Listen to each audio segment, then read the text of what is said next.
When you see ADAMA, you see unbridled black excellence. Whether on the African continent, throughout the diaspora, or in your indigenous residence, it represents our unrivaled global presence. Whether prologue, present, or prescient, it's a tribute to the days of the troubadours and chevaliers, to the griots heaven sent, that raised protest and said none rest until we put down local and global unrest. To those who refuse to be reticent, to those who refuse to be silenced, it's a love letter to black love, it's a warning to white violence. It's years of tears, it's eons of joy. At ADAMA, you will see yourself, your elders, your peers, men and women, ladies and gentlemen, children, girls and boys. It's a place you can explore, digest, and enjoy in a minute or a week, in a year or an hour. And what makes it unique is that it's complete and completely ours. It's a seed that blossomed and bloomed into a beautiful rainflower. It's an acorn buried beneath a radiant rain shower that grew into a tree. That voice you hear in your ear on the breeze says, when you see ADAMA, you see our unbridled elegance, you see our undeniable presence, you see our joy, our pain, you see our struggle, our reign. When you see ADAMA, you see unbridled black excellence. Man, my car doesn't talk.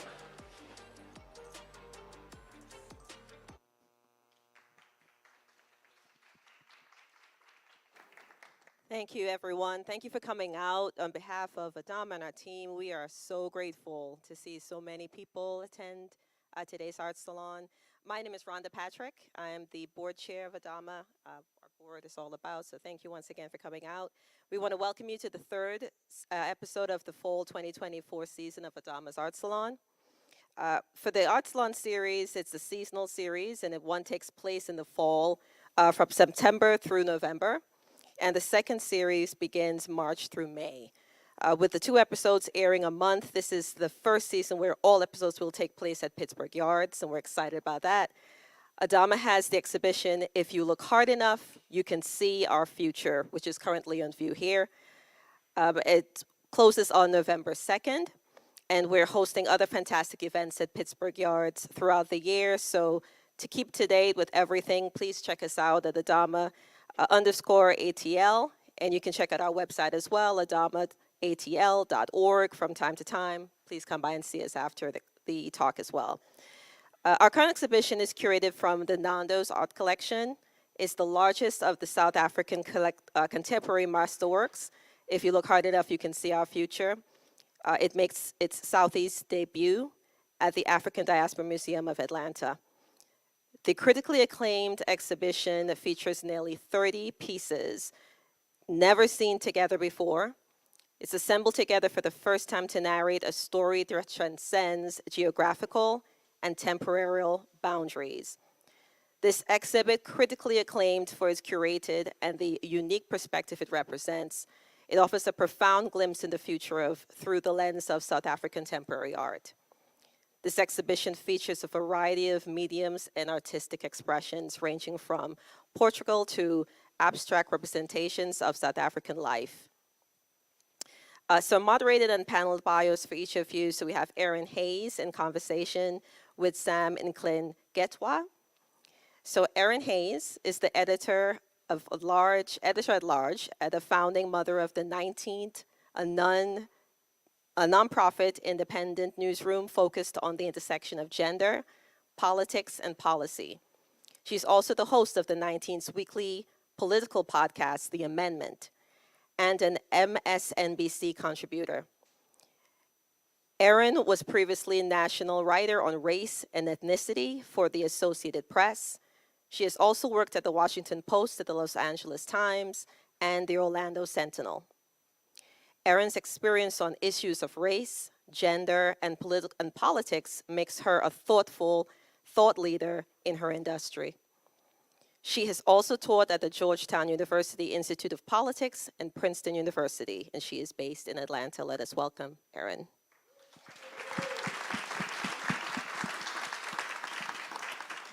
So Sam Nhlengethwa. Sam's work is largely figurative and explores themes close to his heart, like jazz and human interactions in contemporary Africa. His fine sense of color and form lend an abstract quality to his work, which has been included in many contemporary South African art publications and can be found in leading South African and international collections. He is one of South Africa's foremost artists and was awarded the Standard Bank Young Artist of the Year in 1994, the year South Africa had its first democratic elections. He has exhibited all over the world, from South Africa to Senegal, to New York and to Cologne. Despite Sam's pioneering role in South African art, his work has received rare visibility in Europe. A major survey exhibition titled Life, Jazz, and Lots of Other Things was hosted by SCAD Museum of Art in Savannah, Georgia in 2014, which was then co-hosted in Atlanta by SCAD and the Carter Center. His work has also featured on a number of international biennials. Please welcome Sam.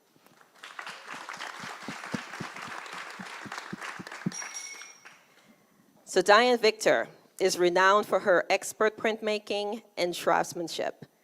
Victor positions herself within the South African context through bold confrontations with difficult and at times taboo subject matter. Her large-scale drawings and etchings demonstrate a command of marking, which she uses to render her subjects in affected detail. Her work poses challenges to social and political life in contemporary South Africa, considering issues of corruption, violence, and our unequal power distribution. She has gone on to win various prestigious awards, including the Salon New Signatures Award in 1987. In 1988, Victor became the youngest recipient of the Volkas Atla Award. And Victor has also exhibited at numerous venues across South Africa, internationally, and her work is part of a number of important collections. Please welcome Diane.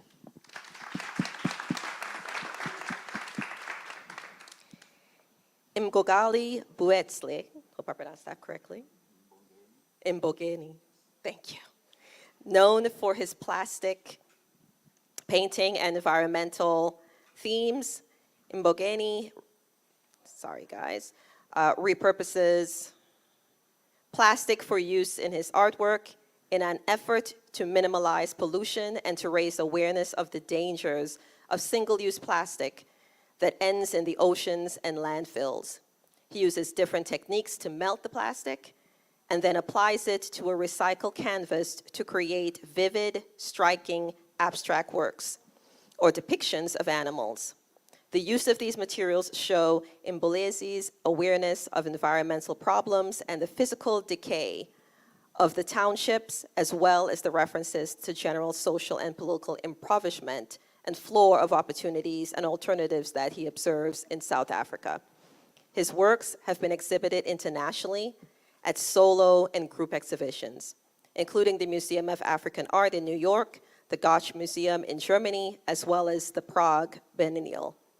He was also an artist and residence in Germany, South Africa, and New York. Please welcome Mbongeni. Thank you all. Thank you, Rhonda. Thank you, ADAMA, and hello, everybody. How's everybody's art week going? Yeah? Well, I know y'all had a lot of competing interests today, and so thank you so much for being here for this, what I know is going to be an amazing conversation. It is my pleasure to be hearing from all three of you, and I expect that it will be your pleasure as well. So let me go ahead and get out of the way so we can get started. I think I want to start by asking all of you, well, first of all, let me welcome all of you to Atlanta, welcome all of you to ADAMA. Thank you so much for being here with us. And I want to start by asking you about how South Africa specifically has influenced your work. What were the places, the spaces, the community that really shaped your thinking and provided inspiration for the stories you wanted to tell, both about where you're from and about the larger world that we all share? I think, Diane, let's start with you. Hi, good afternoon. Thank you very much for being here. I'm an artist who studied in Johannesburg and have spent most of my life in Johannesburg, and I think being a student in the 80s, and then living through a change in democracy into a new country, one could not respond to the world around you. I think of an artist as a kind of a litmus paper. You absorb so much, and then you respond to. You cannot but not respond to the environment. So much of my work really is dependent on and is driven by the environment that I'm part of. Very much so. In Mbongeni, you're literally confronting the environment in your work. How has South Africa contributed to how you think about that? Oh, yeah. Sure. I don't even know where to start. I was actually born in KZN, in Newcastle, in KwaZulu-Natal. That's where I spent part of my childhood. And I moved to Springs, when I was around 18 years old. So I think somehow that gave me an opportunity to have an experience of both worlds. Both as a rural boy, heading my father's cattle, and also to live, urban life, in the township. Because, it was my very first experience, to live in a township at the time when when my parents moved actually relocated to Springs. That on its own, for me, brought a lot of experience with regards to both worlds, as I said before. And I had this passion, of sort of becoming an artist one day. But I didn't know where to start, how to start, and where to go. And I think I was lucky enough at the time to meet a gentleman by the name of Lucky Moema, who is an artist in the township where I relocated to, in Springs. And he's the one who suggested me to consider starting formal art education.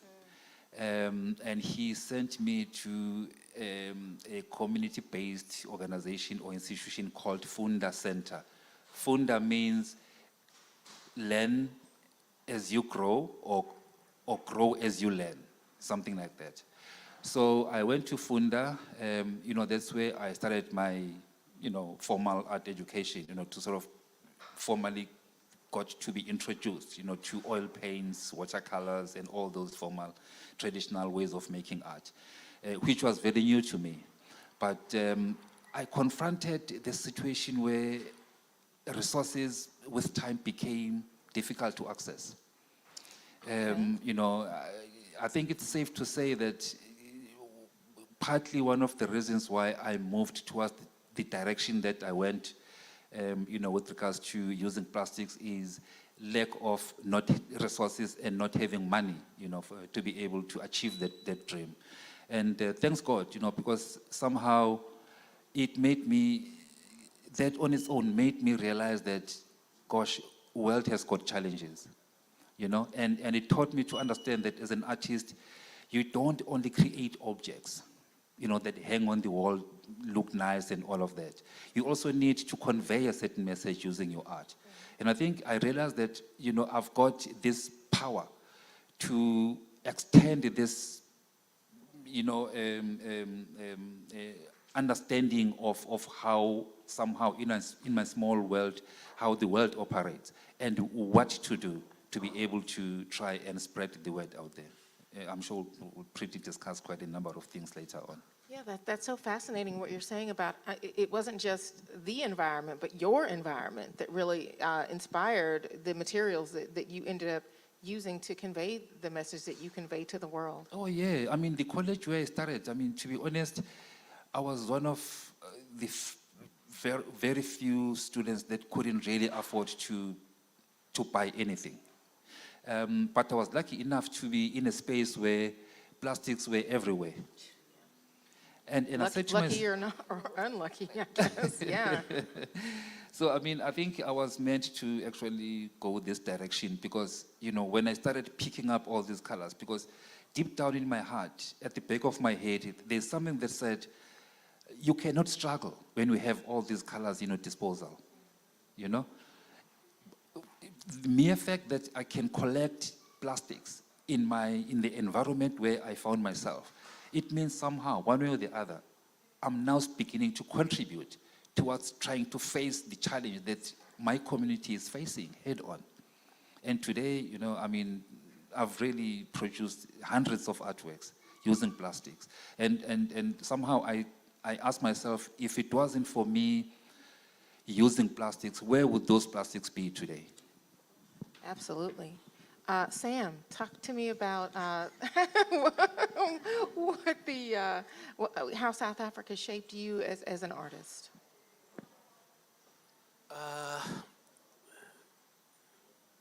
No, I need to know because at home it's not afternoon.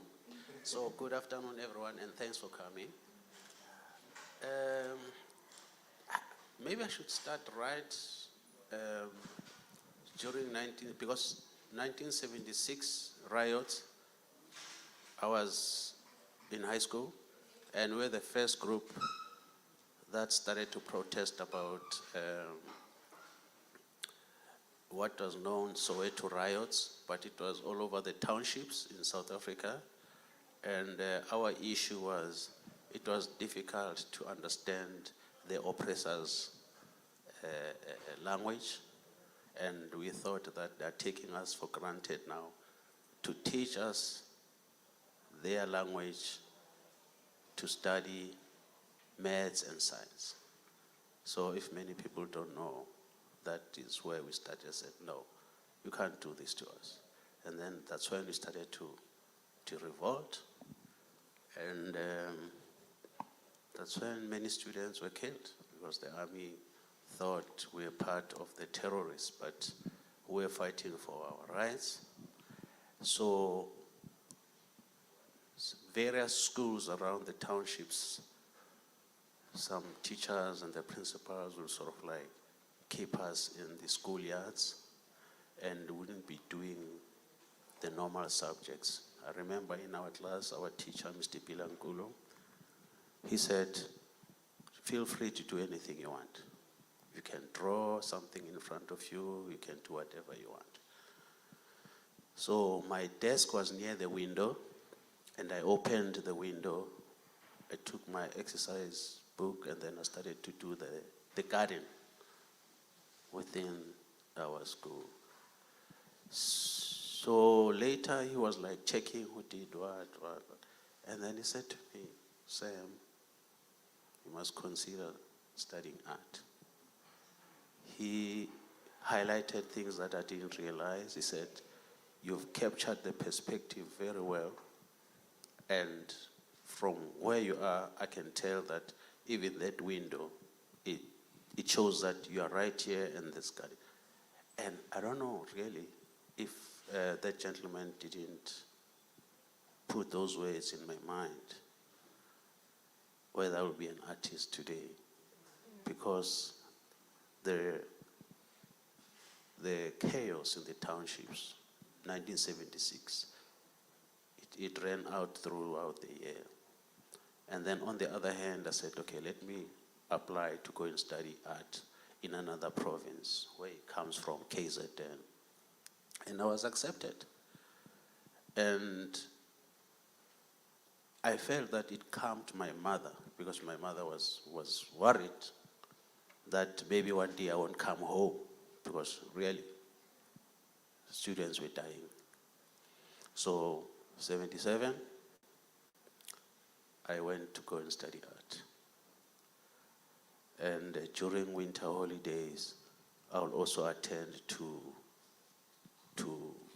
Art Foundation, which was run by Bill Ainsley. And Art Foundation was such, I don't know, a hub to many black artists who were coming from the townships, because black artists couldn't study art at the universities or colleges. So Bill Ainsley accommodated us. And one thing that was a secret between the black students and Bill Ainsley, we shouldn't tell the attendees who were coming within the suburb, which were white, that we were not paying for school fees. And Bill Ainsley changed my whole belief about hating white people, painting white people with one brush, because I was young and I was more on the left ANC is on the left, but I come from the side of Steve Biko, BCM. And that was like, inspired some of the youth that were part of Steve Biko to believe in what Black Panther was doing. So I came from that extreme. But Bill Ainsley changed my whole belief about white people. Bill Ainsley was a father, was like a father to a number of black artists who were coming from the townships. And that journey, wintertime, I attended at the Art Foundation under Bill Ainsley. And then come the time to go back to school in KZN. And I felt that I'm in a good space. But the 12th of September 1977, it really put a number of students at our art center down, because that was the day we heard that Steve Biko was killed. And then our tutor was a Dutch guy, and then we went to tell him who Steve Biko was, and we really can't concentrate, and he gave us a day off. So that is the journey of where I come from and where I am right now. And I believe that we're still gonna have more conversations. I'm here. That's incredible. Sam, I want to stay with you because I wonder, you are the co-founder of Bag Factory Artist Studio in Johannesburg. You started that in 1991 to provide studio space and artistic resources to Black artists. Sounds familiar. So I wonder if you can just talk to us about starting the Bag Factory Art Studio all those years ago. What was the need that you saw then? What is the need that still exists today? And why did that specific kind of community need to exist? Why did it matter? Bag Factory, there was a movement of Tupelo art project. Tupelo means, where's my wife? She's the stylish one over there. Yeah. So we started the first black training project, which was called Tupelo, in 1985. And some journalists, they criticized us, why black people do abstract art, etc. But this was part of the triangle practice, which was co-founded by, I don't know if some of you know the British sculptor by the name of Tony Cairo and Robert Loader. So we did that workshop starting in 1985. Every year we go for those. And that's the workshop that made me to come to New York 1991 to work with the artists under the triangle. So Robert Loader, he's British born, but he has spent most of his time in South Africa. He had a meeting with me, Pat Maudra, and the late David Cologne. He said, I think there's a need that I need to get you guys studios, because all the artists from the townships, you just have to wait for your family to go to sleep and use the kitchen as your studio. And then you make sure that when they wake up, you have cleaned. So that was our practice. That's how we produce art. So Robert Loader came with this concept. We supported that. And then he found a building in the Indian neighborhood, Fortsbeck. There was this old building. It used to do Hessian bags. And then he bought that. That's why Bag Factory is called Bag Factory, because it used to produce Hessian bags. So we bought it, and then over the years, we paid Robert Loader back his money. And myself, Pat Maudra, and David Cologne, we are the co-founders of Bag Factory. Bag Factory is functioning. And I think this is my 5th year I'm sponsoring a studio for a young black girl to work there for the whole year. Why a young black girl? Because we come from a culture whereby women were not to practice art. So I just want to build a number of black women to practice art. So I hope it will grow, but I think already under this studio that I'm sponsoring, I have already, because sometimes it's not just one artist. It could be two artists who are sort of like working in that studio.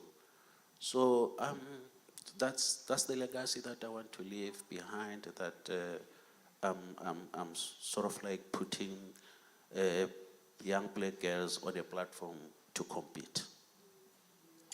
Well, may it continue to grow and grow and grow just as you hope. And I know a lot of people are grateful that they're not having to work out of their family's kitchen in the studio anymore. Mbongeni, Diane, I wonder if you know, what would each of you add about the contribution of Bag Factory? What does that mean to South Africa's art community? Bag Factory was one of the first, and it was basically the flagship. It was one of the first, it was the first artist community that opened up in Joburg. And from that, and it still exists and it's still doing wonderful things, other buildings started opening up. And that was the great thing. It started, it lit the way, and everyone kind of thought, wow, it's only got so many studios. It can only take so many artists. There needs to be more space. And from that core idea, these other studio buildings opened up. Mbongeni started in another building called August House before I got there. He was, I think, one of the very first artists in the building. Yes. Yeah, look, Bag Factory, as you know, my fellow colleagues have just, highlighted, Bag Factory has always been this shining light in Johannesburg, but not only in Johannesburg, but in South Africa. Because I remember well, as a student, this is the spot where I used to go for some inspiration. He can tell you we bothered him quite a lot, would ring at the door and say, "Prasem, we're here. We just want to see what you guys are doing," And I know that at some point it was annoying, but I'm sure he has forgiven us. I welcomed you. Always. So yeah, look, Bag Factory has always been this shining light, where we draw inspiration, as young up-and-coming artists. Diane has just said it, But, above that, I think I'm also very happy to have been the first artist to start another studios, elsewhere, just up the road, from where Bag Factory is, which is called the August House. August House is a space where I was the first artist to be in, and later on, we ended up having around 55 artists, working in the same space. So I'm really grateful because somehow, young upcoming artists would actually see and have this, edge to own a studio one day. To be honest, it's very difficult to own a studio as an artist. I heard something about that. It is extremely difficult. Sam said it, that we use our kitchens, our bedrooms, as our studio spaces, But now to have a space where you can mess up the way you want, you can leave things untouched, without anyone bothering you. It's a dream to an artist to have that space. It's like a second home, believe me. And you can pride yourself, and say, look, I've got a space, I've got a second home, I've got a house where I can sort of, pour out all my ideas, without being bothered by anyone. So yeah, I think one has been very, very lucky to be in that situation, especially in Johannesburg, where the need for these studios are very, very high. And I'm glad that my colleague joined me later in that very studio. And then my colleague also joined me later. Yeah, the three of us, we once belonged under August House, but me and Mbongeni have left, but Diane is still there. And like, just to rewind a little bit about Bag Factory. Bag Factory indeed was a very unique institution in the continent, because we started to open up invites from various artists globally. I mean, larger part of the continent, artists came. You do a 3-month residency, and we had artists from America, Asia, South America, and it's still happening. Artists come, spend 3 months, and then like we give them exhibitions. So yeah, it's I left Bag Factory and I went to August House, and I left August House. But like now, talking about, I once several times use my parents' kitchen, dining room, and then in the morning make sure that, and it looks like I'm back on the same thing, because like now I'm using the family patio.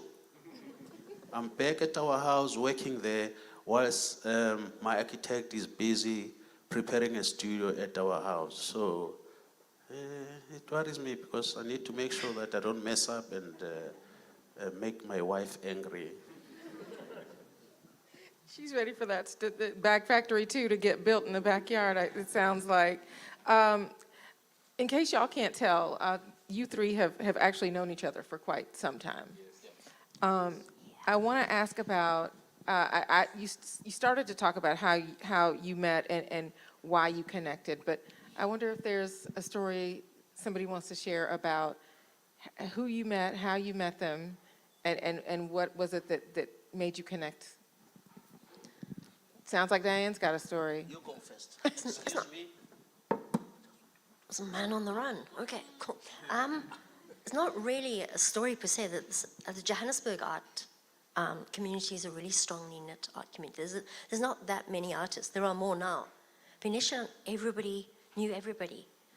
If it was through the studio buildings or going to openings, there was just this, you knew of somebody or you heard about somebody. Oh, there's an amazing guy and he's doing this. There's an amazing woman, she's doing that. And then you kind of found out and you went to the openings and you went to the studios.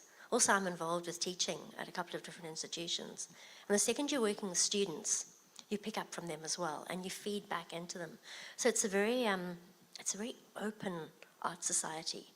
People are very welcoming and gracious, and they give ideas and they explore ideas. And, well, I've known Sam, I've known Mbongeni forever. I can't give you a specific day that I walked in and said, oh, there's a lot of plastic in the studio. Because, A, it was the guy downstairs and I was busy trying to go, we didn't have a lift in those days. I remember we had, I think, 7 or 8 years of 5 floors where you carried everything up 5 floors. You need to go to the gym. August House was a workout. But when I can't give a date or a meeting. Everybody knows everyone. It's that community. Yeah, I think well said, Di. I can't remember honestly when we actually met. Actually, Di's partner, Gordon Flout, is also a fantastic artist. Which I met also when I was still a student, because there was this NGO that was running in Soweto called Pelmama Academy, where he used to direct. I met him there, not knowing that later on, in life I will meet Di. So, we have, not many artists are in Johannesburg, to be honest. It's not really many of us. And it's not really difficult to know each other. We bump on each other on exhibitions. We more or less share the same spaces with regards to studios and all. I know for sure, even with these young up-and-coming artists, there are many of them that I know, but I don't know their names, some of them. But I know that they're practicing, they're great artists, we see each other quite often. Today we've got the internet, we see each other on the internet, social media and all of that. So, but with Sam, it's slightly different because we're coming from the same township. When my parents moved from KZN to Springs, it's the township where Sam actually grew up, where he was staying. And I met him through another fellow artist that is late today in Nhlengethwa, who unfortunately passed on, at the studio. But when he introduced me to Sam, I must be honest. The first time when I met this man, we walked in. He was sitting on the couch with his legs folded, on the couch. When I looked at the walls, sure, I felt so intimidated, yeah? As a young artist, seeing what this man was doing at the time, I just thought, oh my goodness, there's still a long way to go on my part. But at the same time, it was some kind of inspiration. The man was welcoming. He was open enough to say, look, I'm glad that you are in the same township, and hopefully we'll keep helping each other. And today I'm sitting with him, sharing ideas with him, we're colleagues, which makes me very, very proud and very happy. Now, when these two shared with me that they had a shared township experience, I was like, oh, you all came up together? He said, oh, no, I'm much younger.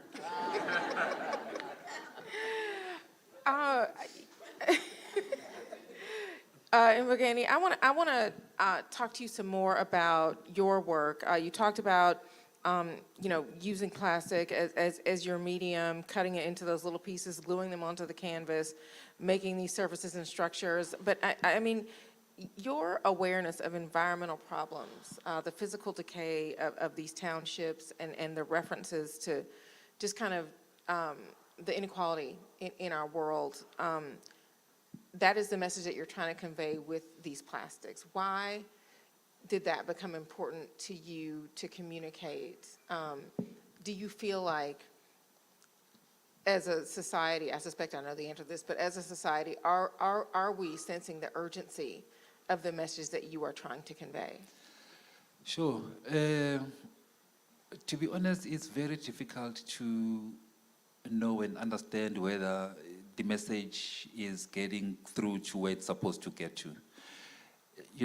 As I said before, that when I started, it was all about trying to make up for the resources that I couldn't have. But later on, I realized that, my goodness, I'm making so much contribution to the environment. And I think, the testimony to that is that nowadays I'm working very closely with quite a couple of institutions, including the United Nations, the EU, and also universities in Germany, where they really make me understand the importance of what I'm trying to contribute and the message that I'm trying to filter through to the men on the ground. Because, in 2022, I was invited by Bloomberg Philanthropies and the UN to take part in the COP27 in Egypt. I was the only artist actually there. That is where I realized that I am amongst all these great leaders of the world. And the message was common. How do we deal with the issue of plastics? How do we make sure that we save the environment? And my point was very simple, when people ask me in that gathering. I always believe that artists are not given enough opportunity to make a contribution. We are not. Because when it comes to the environmental issues, for instance, with all these big gatherings, first of all, the medium of communication is English. And I'm from a continent where not everyone speaks English, where I'm coming from. And I began to ask myself, how many people really truly understand what climate change is? And when these leaders, go back to their communities, how do they share this information that they got from these conferences? So I think that is where artists can be of great importance. That's where we can chip in and sort of try and make people understand, that without using words, we can, with our work, we can make people somehow understand what the challenges the world are facing today. You know, because with plastics, it is a problem, and the world has already identified the challenge, but how do we deal with it? So that is why I think, you know, in a small way, I've been working like this since 1991. My background is painting, in watercolors and acrylics. But when I discovered this technique, I never looked back, because I said to myself, you know, as an artist, I have this huge responsibility, you know, to sort of try and challenge and deal with some of the problems that the world is facing today, instead of just creating objects that hang on the wall. So I think that is where my work, I believe, becomes relevant. And I think lately, my work really becomes relevant these days, simply because, you know, these conferences, you know, these meetings are becoming more and more, and climate change effect is becoming more visible. We all know what it means now, you know, with all this weather that is now turning our lives upside down. Yeah, it is fascinating to just even think about the trajectory of your career with the trajectory of our awareness around climate and obviously the impact of climate change. But yes, art is a way of confronting that. You certainly just made the case to all of us here listening. Diane, I want to come to you because, well, all of you are talking about injustice and inequality and its impact on your work. I know that's true for you too, Diane. Your work, as was mentioned, uses the figure, often your own self-portrait, sounds familiar as well, to create complex narratives relating to contemporary South Africa and the global crises of war, corruption, violence. And so I want to ask you about that work and your depicting reality that is really just fraught with injustice and revealing the complexity of our existence today.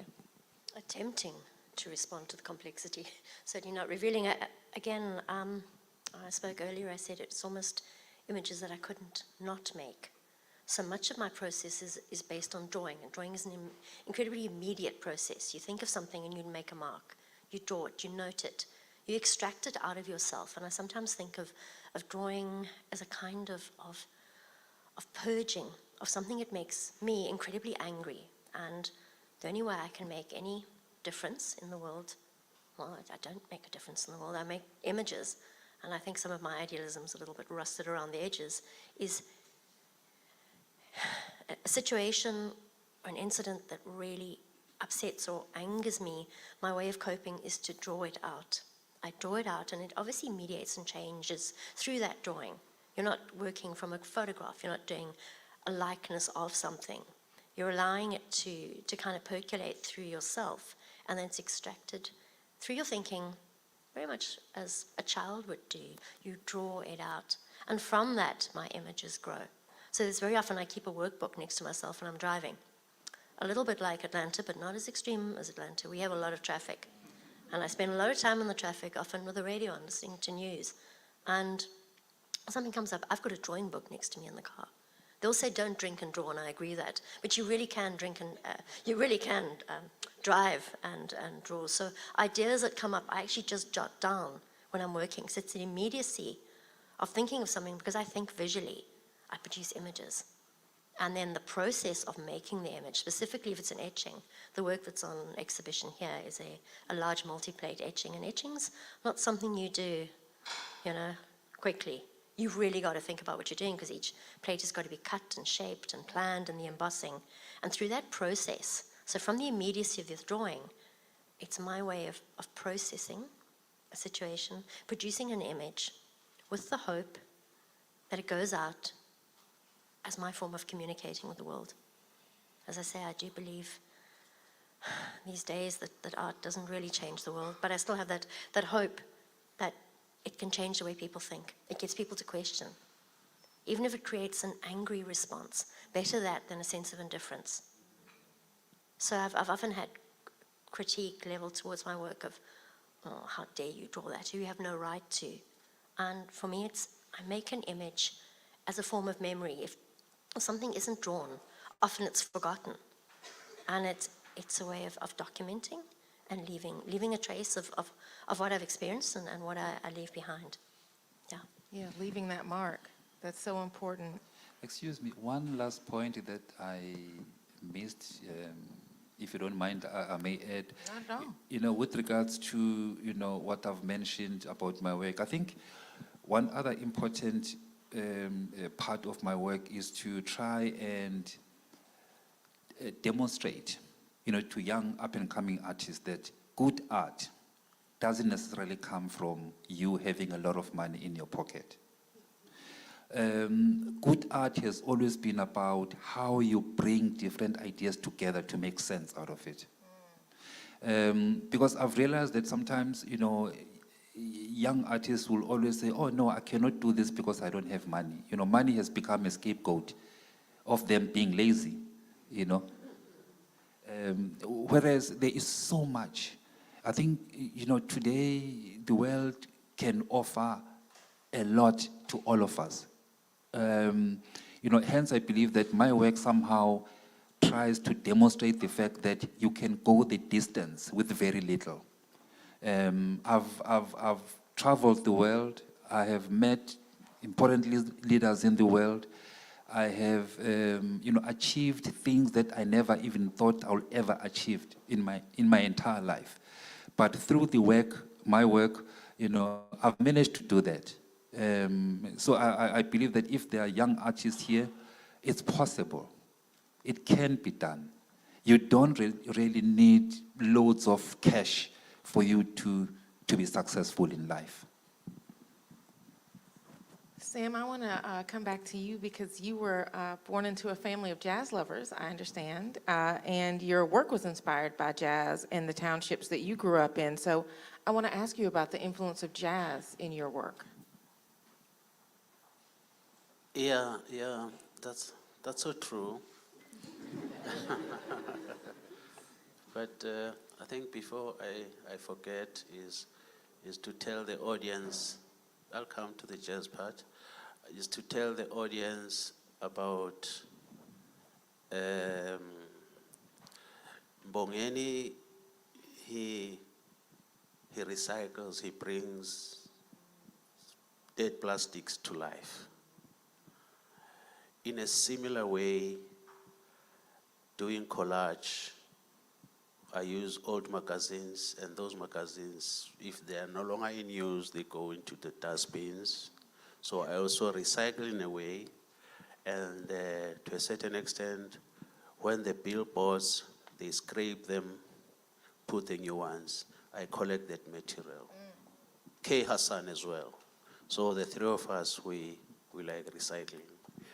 And you literally recycle that bag factory to make the studio. Yes.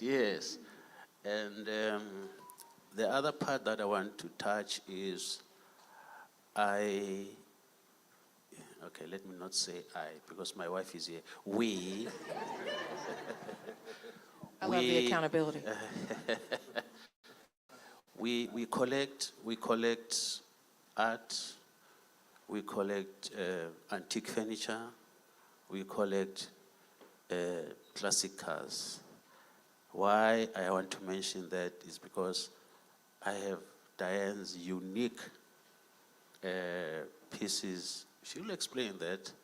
She does use smoke and candle to produce, and specifically about women. So I've got 3 or 4 portraits that she has done with smoke. It's in our collection. And then I've got Gordon Fraud's big piece. Gordon is the partner of Diane. I've got an early watercolor of Mbongeni. It must have been early, but maybe before he ran out, he started having to use the plastics. Yeah. And I don't only do collage painting, I'm also into abstract practice, acrylic, and I'm also pro printmaking, lithograph. So these are some of the practices that I do. Coming back to jazz, we're 8 in the family. The firstborn was a jazz musician. He used to play a flute. I know his greatest musician was Hubert Laws, who was a flutist. So my brother would play Hubert Laws's tunes, and then somehow he would record and back himself with the bass flute, and that sounded so good. So 8 siblings, just the 2 of us were into the cultural kind of practice, music, and I'm a painter. And that made us very connected to each other. And he could easily rubbish me when I've done something that is not good, and I could do the same if he has recorded something that was not good. So for all these years, when I do jazz pieces, it's like paying homage to my brother. And I love doing jazz. I love to buy jazz. I'm pro vinyls. I have more than 4,000 jazz vinyls. Wow. One person once wrote and said, if you know how many vinyls do you have, you haven't collected enough. So I know that I've got more than 4,000. And I'm glad that yesterday, the whole team, we went, and I could manage to buy 4 vinyls that I didn't know. The rest of the vinyls that I saw there, I have them in my collection. So this will be a good reminder for me when I go home. I can't wait to be home into my music space and play these vinyls. So that's me and jazz.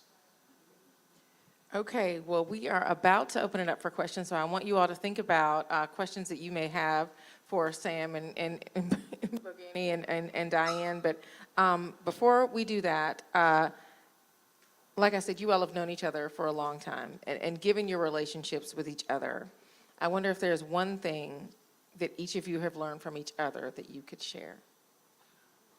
I want to be first there. You know, over the years, under apartheid or not, we have never seen each other as black and white. In our practice, we just regarded ourselves as the mirror of the nation, irrespective where you come from. So I'm glad that we are keeping that together. And I don't know whether people learn from what we practice, that this is who we are. They mustn't look at Diane as a white person, Mbongeni as a black person, because this is not how we've been practicing all these years. We are just a mirror of the nation, and to a certain extent, we are the ambassadors of our country. I love that. True that. You know, what I know for sure about us as South African artists is we are facing similar challenges. You know, challenges that Diane is facing, same here, same there. You know, we've always been colleagues. We've never had, like I said, that, you know, Diane's partner, Gordon Fraud, I knew him maybe like 30 years, since 30 years ago. And he was teaching in the township in Soweto. You know, that's where he was heading this institution. And that's where I met him. And I was a student at the time in a different institution. And, you know, this man is so active. You know, he's helping everywhere. But that was nothing compared to what I'm picking up from Diane now. So somehow, you know, we are colleagues, we are brothers and sisters, we share similar challenges. Honestly speaking, whatever challenges that we are facing as artists, we're swimming in the same pool. Yeah, we're swimming in the same pool when and I think the other thing is that we all keep going. I've known these guys for so long, and you hear, oh, there's a show of Sam's. And you go, there's a show of Mbongeni's, and it's like, wow, you get to see work. It's not just seeing old friends. The work is a reinforcement that after 30 years, 35 years, how long have we been doing this? We're all still making work, right? It's what we've been doing right from the start, all fighting our own fights, and there's a similarity running through, all helping the artists around us. But that's the connection. We're all in the same system, and it's so good to see new work from friends. It's like, yeah, we're still out there, we're still doing stuff. And I think that reinforcement is one of the most important things for me. We're still all doing it. And it's Sorry. Just tell the audience about smoke. Smoke drawings. Well, if anyone asks a question, I'm happy to respond as well. Smoke drawing, something I've done for about the last 15 to 20 years is just drawing with a candle, freehand. And it comes from being a printmaker. And I'm someone who firmly believes in crossing of ideas between media. You don't have to stick with one thing. You know, you're smoking a plate as a printmaker and you think, damn, I wonder if I can draw with this. And I think it's that sense of experimental approach and play that's a really important part of all of our making, of not just looking at traditional art materials. But my attraction to smoke is that, well, it's really like drawing. It's drawing with a flame. It's drawing a ghost. You can't stabilize a soot drawing. It's a totally fragile, transient ghost on a piece of paper. And I started working with making portraits of incredibly vulnerable people within our society, and recently started working with smoke on glass, because smoke on glass with the right light source throws a perfect shadow. So you can start creating stains on the wall. And recently did an installation. A lot of my work recently responds to violence against women in our society, not just around the world, but this femicide that's occurring within South African society, and producing smoke drawings that become just the shadows of the smoke, just the stains. So my attraction to the medium is the intensity and the speed with which you have to work. You can't stop to look at what you're doing. It will catch fire and it will fall on your head. And that's not what you want to do. No. But it produces a ghost. It's a dance you do with the smoke. It's not a controlled process, it's a dance. Well, thank you all for keeping on swimming and for being a mirror for your nation. We really appreciate all of your words today and all of your work and the work that you will continue to do. With that, I think we should open it up to questions. The microphone will come to you for the question, which we'll know it's a question because your voice will go up at the end. Hi, guys. The last time we spoke, I asked how I could leverage my political and make it personal. So on that thread, I have kind of a similar question. Very clearly, your environment has affected all three of you, whether it's socio-political, whether it's actual environmental factors. But there had to be a time when you crossed from being South African artist to international artist. And I think that's kind of where I am. To more international artists, yes. And I think that's kind of where I am right now, because this is my third continent of art making, right, per se. So how does this international environment affect you? How do you, with your travels and your different conferences, you meeting different people from different parts of the world where they interpret your works differently? How does this affect your art making, your process?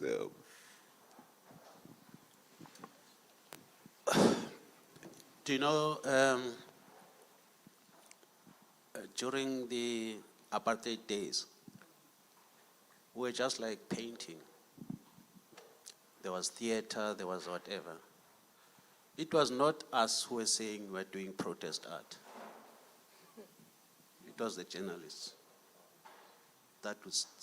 They would say there's township art, there's protest art, there's protest theater. So we just kept on doing what we know best.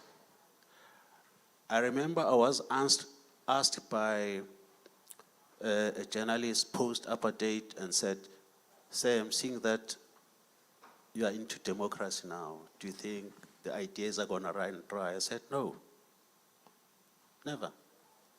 I said, Steve Biko once said, I write what I like. So Sam paints what he likes. If there's something that triggers my inspiration post-apartheid, I'll do it. And we had things that affected us. There was a strike and miners were shot after apartheid at Marikana. And I did that. And before our democracy, people in the townships lived their lives. They would get married, go to parties, go to sport, and I would do that. So I'm still gonna say today that I paint what I like.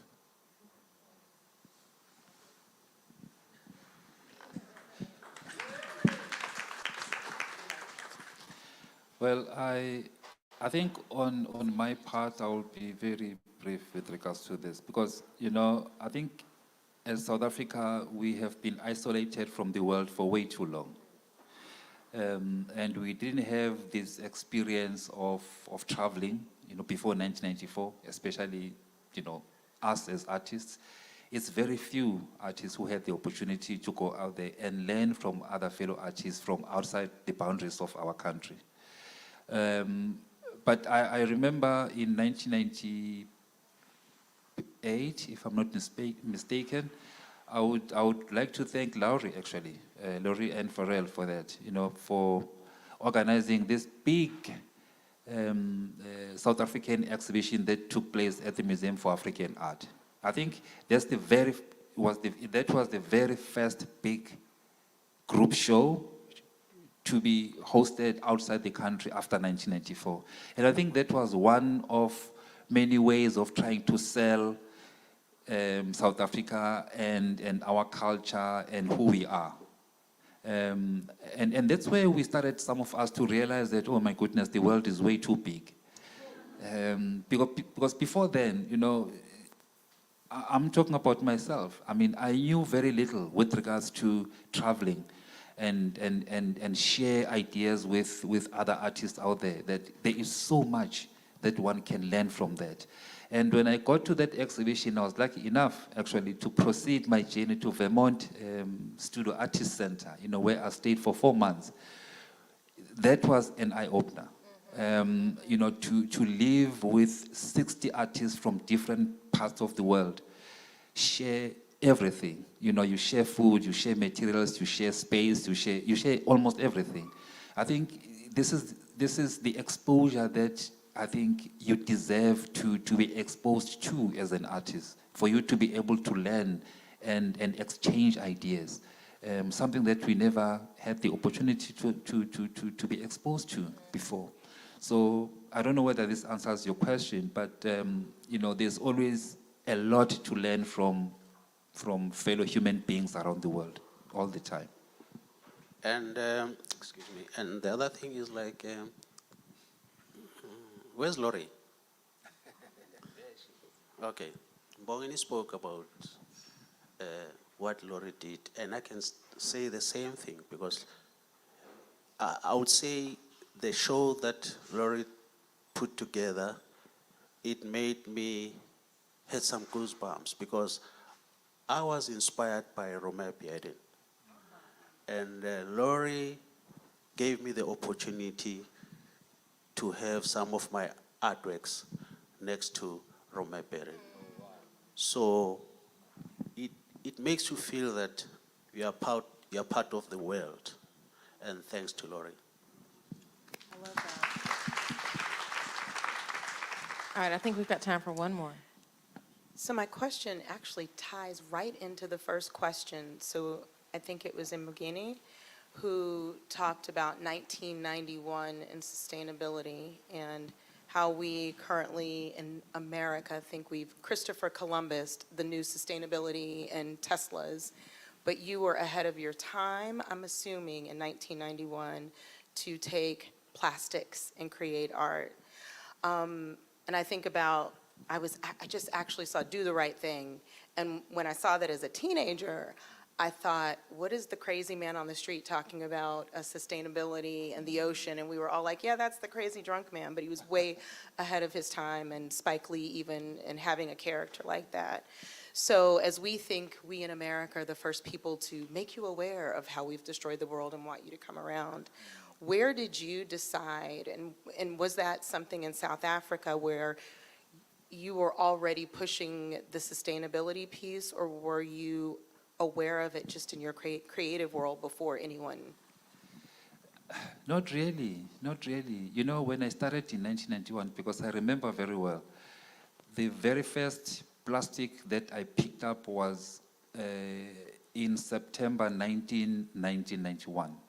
That was the very first piece of plastic that I picked up. What was it? Yes, it was a Coca-Cola six-pack wrapper. You know, which really, for me, provided a fantastic raid. I looked at this raid and I said to myself, perhaps this could be the starting point for me to go even further, to look for many more other colors, you know, for me to be able to construct at least an image out of it. And you're correct, ma'am. You know, I wasn't even aware about any environmental contribution that I was making at the time. I was just this young man who wanted to achieve something and be successful and to become an artist one day, simply because my parents had no means of making me pursue my dream of becoming an artist one day. And if it wasn't for me being brave enough, you know, to take that step towards saying, look, this will never stop me to become what I want to be in life. The fact that I have no money, it's not really an excuse. And it started, I think, 22 years, 23 years ago, you know, where the country began to really understand and talk about all these environmental issues. But I had already, you know, been doing this for at least 10 years prior to that. So, you know, I honestly believe that I was somehow ahead of my time, because I remember there's a company called the Plastics Federation of South Africa. Those are the first people to support me. You know, they bought almost every piece that I had in my studio at the time, because, you know, they said we are a federation that tries to encourage sustainability. And for the very first time, for us to encounter someone who does it differently as you do, they took everything that I had at the time. And as a student, you can imagine the kind of support and the shock that I had. Talk about sustainability, your own Yes. sustainability, okay? Do you still drink Coca-Cola? Yes, I still drink it. Shout out to Coca-Cola in this town. Well, listen, that's all the time that we have, unfortunately, but this was just, thank you so much. This was so generous, all of you. I feel very enriched by this afternoon. Perfect end to, well, kind of into my art week, because I'm about to run out to the art fair now, but thank you all so much for being here. Thank you all so much for being here.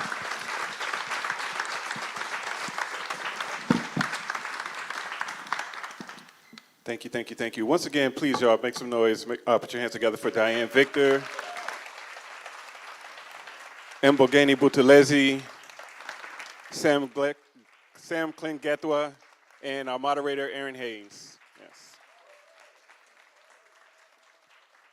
So once again, my name is Dr. Fahamu Paku. I am the founder of ADAMA. And again, we're really grateful for you guys to be here and hope that you will come back and support our programming.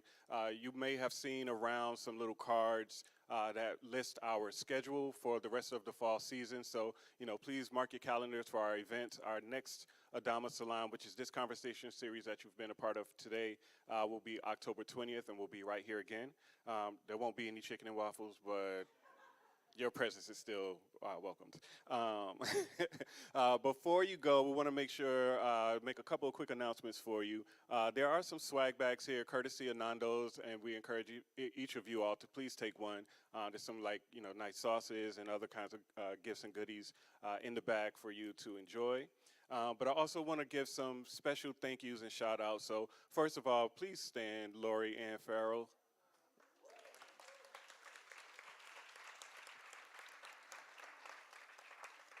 As you know, and if you were part of the tour, Lori is the curator of this exhibition. This all came about as a result of a conversation that she and I had in February of this year in Dallas, when she shared this exhibition with me, and I was like, we got to bring this to ADAMA. And so I'm really grateful for our partnership and friendship and the ability to bring this here to the city. And so I just want to say thank you for that. Also want to thank the Spirit Arts Trust and Myrna, who's here. Spirit Arts manages the collection, so thank you. Myrna is also joining us from South Africa, so you know they took a long flight to come over here and be with y'all. So I think you can make a little bit more noise in there.